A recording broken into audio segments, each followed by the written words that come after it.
आजरा शहरातील शिवतीर्थावर उभारण्यात आलेल्या छत्रपती शिवरायांच्या अश्वारूढ पुतळ्याचा लोकार्पण समारंभ नामदार प्रकाश आंबेडकर आणि प्रमुख मान्यवरांच्या उपस्थितीत मोठ्या उत्साहात संपन्न झाला। यावेळी बोलताना नामदार प्रकाश आंबेडकर म्हणाले की छत्रपती शिवाजी महाराजांनी एकतेचा, समतेचा व स्वातंत्र्याचा संदेश देत रयतेचे राज्य उभारले। ते सर्वांचे प्रेरणास्थान आहेत। त्यांच्या विचाराने व आदर्शावर जीवनात वाटचाल करूया। हा क्षण आनंदाचा असून त्यांच्यासमोर नतमस्तक होण्याचा आहे। यावेळी आमदार शिवाजीराव पाटील, गोकुळचे संचालक नाविद मुश्रीफ, माजी आमदार के.पी. पाटील, गोकुळचे अध्यक्ष अरुण डोंगरे, अण्णाभाऊ उद्योग समूहाचे प्रमुख अशोकअण्णा चराठी, मुकुंदराव देसाई, जयवंतराव शिंपी यांच्यासह पुतळा सुशोभीकरण समितीचे पदाधिकारी, विविध मंडळाचे पदाधिकारी, कार्यकर्ते, शिवप्रेमी, महिला व नागरिक मोठ्या संख्येने उपस्थित होते।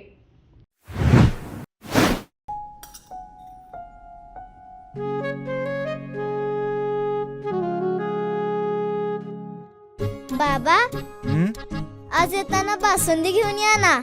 अगं, कालच आपण आईचा वाढदिवस होता म्हणून आणली होती ना। ऐकलं? गोकुळची बासुंदी पुन्हा खावीशी वाटतेय। खरं सांगू, मलाही खावीशी वाटतेय। पुन्हा पुन्हा खावीशी वाटणारी गोकुळ बासुंदी।